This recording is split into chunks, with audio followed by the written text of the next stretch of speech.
On today's episode of Right About Now, I talk with Mitch Matthews. He is a keynote speaker and a success coach, and he's got the six-figure sequence as his framework that's helped people scale. We talked about his podcast, Dream, Think, Do. Ultimately, all that matters is Mitch is a hell of a guy. A lot of fun, a lot of insights. I really enjoyed this talk. I think you will too. The tenets of success, how to get ahead, and ultimately how to dream bigger now. Look, we get it.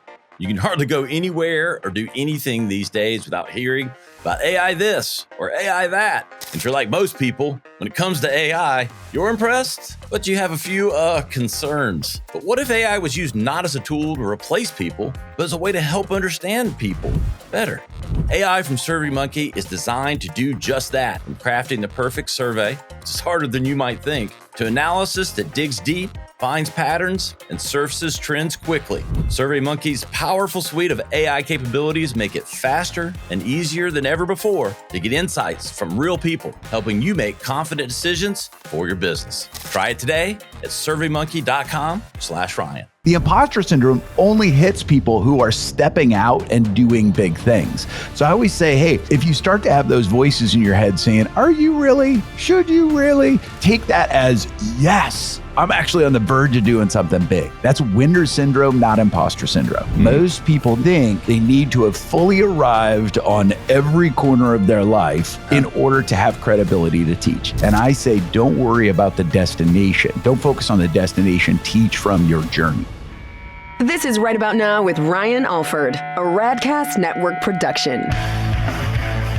We are the #1 business show on the planet with over 1 million downloads a month.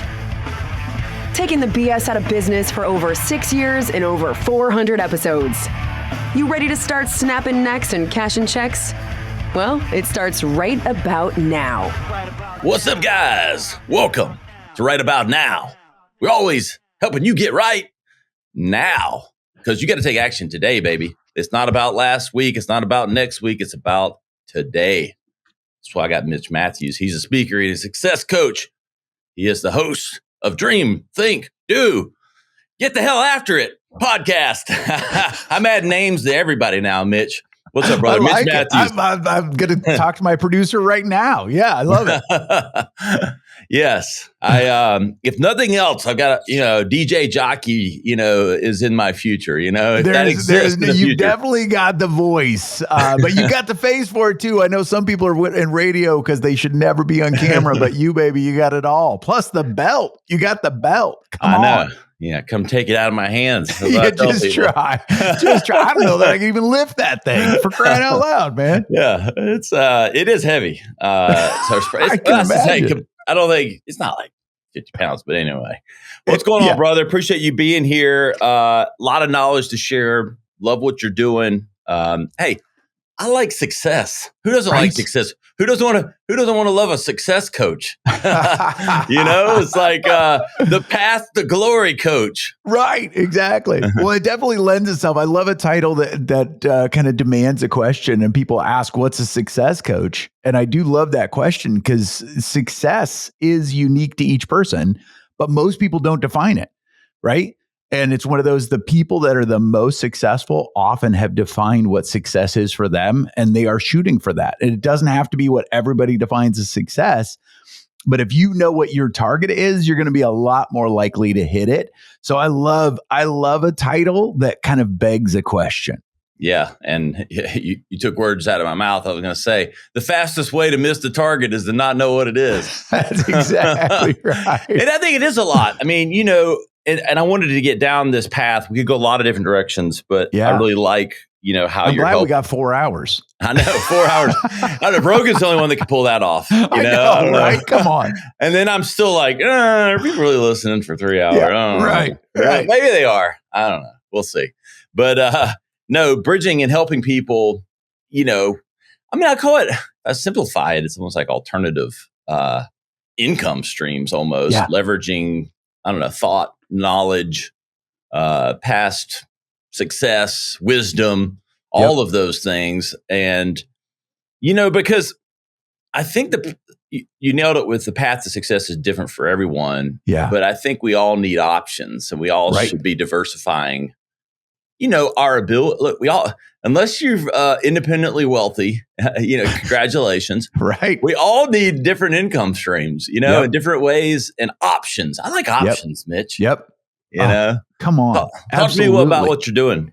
Well, yeah, absolutely. So I've been a coach since 2002 and had so much success with that. In 2006, other people started to come and say, hey, how are you doing this? And so we started to train up other coaches in 2006. And so we've been able to help coaches and speakers, about 1,000 or more over the years, to be successful, both profitably and having an impact on the world, which I love. But in the last few years, our biggest move has been something we call the authority bridge. And that is helping wildly successful people. That's your audience, right? People that are successful in different fields, different industries, different roles, to add coaching and speaking to what they do, not necessarily blow their life up or leave that thing that they are really good at to become a coach or a speaker, but to actually add coaching and speaking and consulting to what they do, so they can have more impact, have more income, but also have some variety in their life.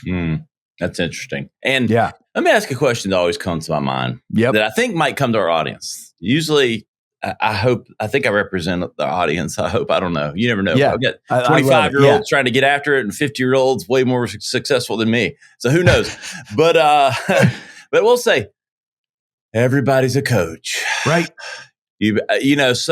If everybody's a coach, how is this a real legitimate opportunity in 2025 still? So what's interesting about that, Ryan, is we have a coach certification program. But what's hilarious about it is, or ironic, as I said, you don't need a coach certification. What's interesting is that there's a belief there's a lot of coaches out there. But we did research, and 85% of the coach training programs that are out there have no business training at all. So that means that about 85, probably maybe tipping over to 90% of the people that call themselves coaches don't actually have a viable business. So no matter how many coaches are out there, there's not that many that are actually building a business that has impact and brings in income. But I always say, as a coach, your biggest competitor is not other coaches, it's the couch. It's comfort. It's the comfort zone, right? So I always say, you don't need to have a huge following. You don't have to have a huge tribe in order to have a really profitable coaching and speaking business. You just need a core group of people that know truly what you do and what you offer. And you can allow that, if you have that clarity to be able to onboard great fit clients. It's amazing. We have people that have 200 followers on Instagram, but have a $200,000 coaching business because they know what they deliver and they know who they serve. And what's beautiful about that is, again, they're not worried about, 1,000 or thousands of coaches out there because they know who they help. Yeah. Riches in the niches, baby. Right. Exactly right. And it's that thing of, we live in a world where, our brain is wired for competition, right? Like evolutionary psychologists talk about upward and downward comparison, which is how our brain is wired. It's a part of what's kept us alive, right? Like it's one of those things that allowed us thousands of years ago to bring value to a tribe so we don't get kicked out and be eaten by lions and tigers and bears. So upward and downward comparison, that's good for our brains. But comparison also is dangerous for us, as far as, especially in a world where we're scrolling all the time and it looks like we're comparing, or it allows us to compare ourselves to a lot of other people. And it's that, as you well know, what happens on a lot of people's social is not what's actually happening in their world. So we say, hey, don't focus on that. Focus on bringing value. Don't focus on the competition. Focus on helping those people you're passionate about helping in tangible ways. And it's amazing how you can actually build a business and have actual impact that is incredibly satisfying. Yeah. A lot to unpack there. A lot of good wisdom, Mitch. Talking with Mitch Matthews. He's a speaker and success coach. Success being what you want it to be and not what you think your friends want. Yep. That's the key. And a lot of what you were just saying there, a lot of people think build a framework of success around what, they think other people view as success when they haven't defined it. So I think that's the key. And then, the noise of the coaches, I'm sitting there thinking, how many of these coaches are, I guess anybody can say they're a coach. Right. But if you don't actually coach anyone, right. It's like, we need a new name, Mitch. We need to start exactly a new category. That's probably true. Ryan, you and I should come up with that, patent that thing and make billions, right? Absolutely. Yeah. Category of one. That's exactly right. We're not coaches. How about not coaches? Yeah, right. Exactly.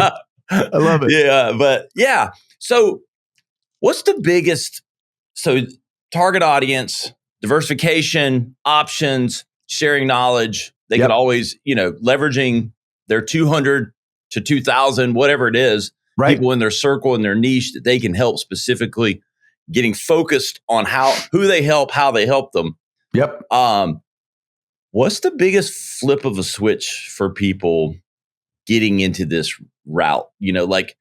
What's the holdback? Is it? My first thought is people are so, I can be, believe it or not, self-deprecating and I don't know, imposter syndrome. Yeah, 100%. Even when you've got 25 years experience in something, you can be like, am I really any good at this? Am I just faking it? Really? Yeah. Which I do flip the imposter syndrome a little bit, Ryan. You'll appreciate this. I always talk about the imposter syndrome probably would be better defined as the winner syndrome. Because what's interesting about imposter syndrome is the people that experience imposter syndrome, which is that small voice in our head saying, should you really stand up in front of this group of people? Should you really take this chance and do something big? Right? That what's interesting about that is people who are not taking risks, people who are not asking to lead, people who are not asked to stand in front of a room and deliver something, those people don't get the imposter syndrome. Right? True. The imposter syndrome only hits people who are stepping out and doing big things. So I always say, hey, if you start to have those voices in your head saying, are you really? Should you really? Take that as, yes, I'm actually on the verge of doing something big. That's winner syndrome, not imposter syndrome. I love that. And is that one of the biggest hurdles for people you work with? I think it is. I think one of the other things, when we walk people through this authority bridge process, a lot of people, a lot of the people that we tend to attract are natural coaches. They're natural mentors. Somebody's told them, oh my gosh, you should be a coach. You should be a speaker. They've even had people probably offer to hire them, or boy, they have people reaching out to them all the time saying, can I pick your brain for this? Can I get your insight on this? One of the things, probably the biggest hurdle when it comes to people saying, could I really make this a viable business, is most people think they need to teach from the destination. Most people think they need to have fully arrived on every corner of their life in order to have credibility to teach. And I say, don't worry about the destination. Don't focus on the destination. Teach from your journey. Because what's interesting is that, you talk about marketing so well. One of the things that, especially in the coaching and speaking and consulting world, when you look at most people that have gotten a little bit of coach training, or they want to call themselves a coach, most of what they're doing is ego-based promotion. Look at me. Look at me. I'm a really good coach. I'm coaching now. Did I tell you I'm coaching? Right. But what we really encourage people to do is something we call value-based promotion, which is about bringing value by teaching from your journey. Meaning we can talk about things that we're trying, talk about things that we're experimenting with, talk about the book that we're reading and how we tried this thing, right? And sometimes the ones that can bring the most value are the ones where it's like, well, I tried it and it went down in flames. Like I made every mistake. But hey, I tried it again, did a little different, and it worked. Right? People love that. And then they feel invited onto the journey. And what's beautiful is when you teach from the journey, you never run out of content. But when you teach from a destination, there's a shelf life to it. I mean, if you look at, sadly, people that win gold medals, God bless them. Every Olympics, people win gold medals. And then you'll see a lot of those folks go out on the speaker circuit. But most of the time, those gold medals have about a 4-year shelf life on being able to speak, because what happens every 4 years, another set of gold medals get given, right? And what's sad about that is when you teach from a destination, again, it's one of those things that you tend to run out of audience, you tend to run out of stories, you tend to run out of credibility, all those things. But when you teach from the destination, you truly are doing the things that you are teaching. You will never run out of content. You build credibility and you truly connect with that ideal client, that person that wants to work with you. Mitch, I love that. What I would say is you just gave the playbook for modern social media too. Right. Like that's what it should be, and that's what it should be. That's what works today. Right. And it's one of those things, I don't know about you, but we're doing a ton of experimenting with AI. Right. And there's a lot of people, AI is going to be the death of coaching. It's like, well, it's going to be the death of some types of coaches. There's no doubt about it. But it's one of those things we're calling to, like, we're encouraging our folks that we work with, that we help, right? Hey, maximize AI and maximize what we call the human zone. And the human zone is truly the elements of a coaching relationship or a speaking relationship or even a consulting relationship, where the human zone is that part of connection.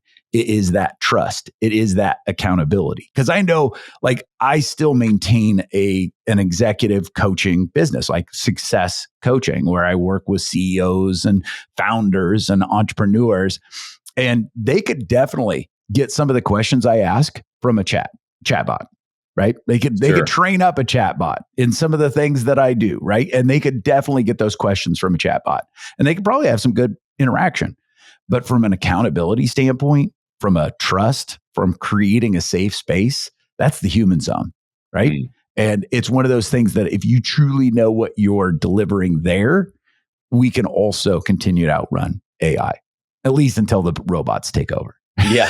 Until they're in full human form, which that's right. Exactly right. That'll be a different story altogether. But if you watched Westworld at all, it's like, exactly how many sci-fi movies had to predict the future? We still had to go create it. That's exactly right. It's amazing how often art truly predicts the future, right? James Cameron, I don't know, man. There's a part of me that thinks he has a time machine somewhere. So yeah. Yeah. The human zone. I love it. We've talked about that at our agency a lot. And I think knowledge has gotten really cheap. Yep. Human experience is still extremely valuable. And I think that's what, if I'm encapsulating, that's what it feels like you're saying. Truly.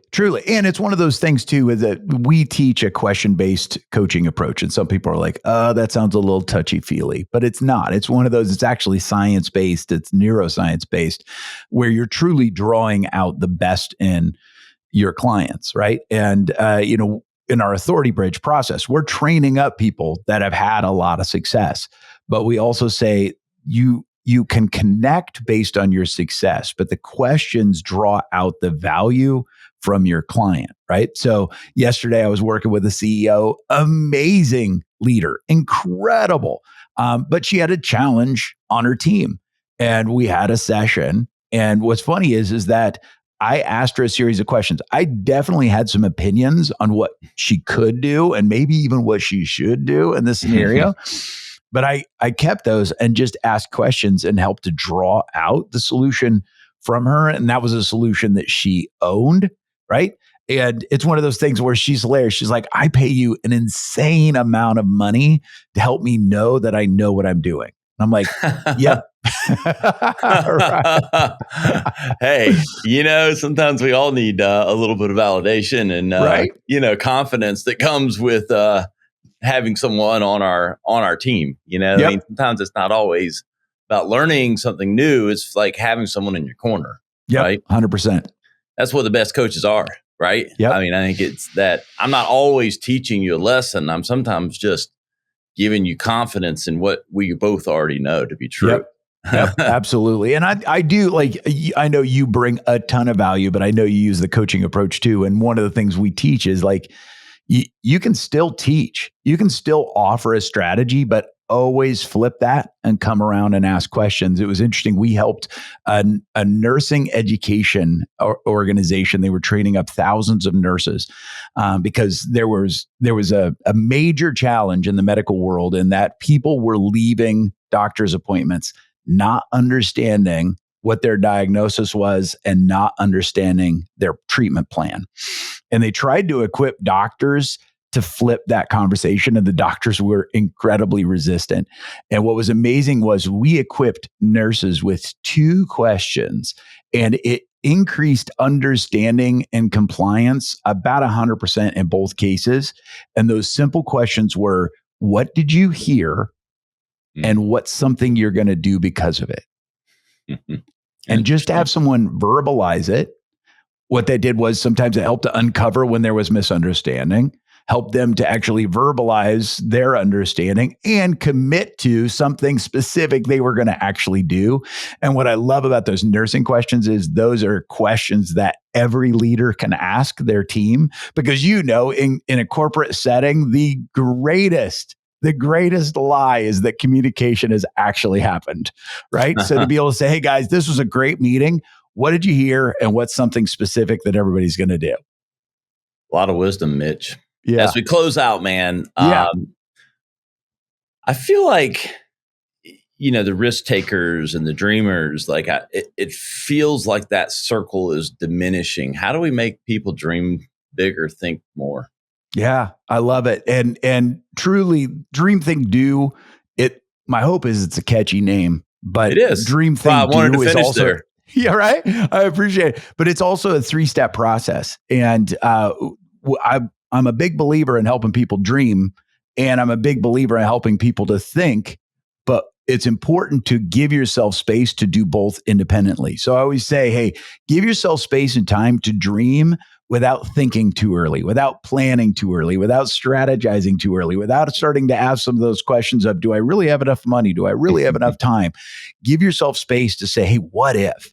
What would I love to do this year? What would I love to experience this year? And in some ways, if we're going to wrap it up with one thing, probably this might be marketing suicide, but I'm actually going to suggest a switch of words. Even though the podcast is called Dream, Think, Do, I have a love-hate relationship with the word dream, because dream sometimes has, kind of some triggers to it. Some people wonder, am I dreaming, or am I goal setting? Is my dreaming big enough? Is it too small? Whatever it might be. So I always say, hey, if you have any kind of wrestling match with the word dream, maybe it's even too touchy-feely for some people, just flip the word dream with experience. And even as we're moving into, this next year, say, hey, what are some things I'd love to experience in this next year? Take the word dream out of it. Just flip that with experience. What are some things that I'd love to experience in the next year with my family or with my team? Tangible. And dive into that, right? Because with experience, it's amazing, because experience is also visceral, right? To be able to say, hey, I want to experience more joy, or I want to experience more health, or I want to experience more success. It's like, okay, awesome. What does that mean? Like, dive into what that word might mean or how you might do it without necessarily worrying about budgets or the clock or any of those things. And it's amazing where your brain and heart might take you with that simple question. What's something I want to experience more in this next year, in this next month, in this next week? See where it takes you. Mitch, where can everybody learn more and how to work with you and how to become a not success coach? Yeah, right. Exactly. Yeah. I'm loving that title. I love it. Success ninjas. Maybe we can be success ninjas, right? No. So they can go to mitchmatthews.com is a great place to start. And they can also go, if we send out a 4 things email every week that's packed with 4 different things that I'm learning, that I'm using, that I'm experimenting with. And people can go to mitchmatthews.com/4 things to grab that. Mitch Matthews, the dream enabler. Appreciate you, brother. Brian, keep up the great work, brother. You are needed. Hey, guys, we appreciate Mitch. Go check out his work. He's the real deal. I've talked to a lot of people. This was as insightful as it's been in a long time for me, and I really appreciate Mitch for coming on. A ton of value here on Right About Now. Go to Ryan is Right. You'll see the full highlight clips, all the links to Mitch's stuff, and of course, where to find me at Ryan Alford, anywhere on social media. We couldn't do it without you. We'll see you next time. Right About Now. This has been Right About Now with Ryan Alford, a Radcast Network production. Visit ryanisright.com for full audio and video versions of the show, or to inquire about sponsorship opportunities. Thanks for listening.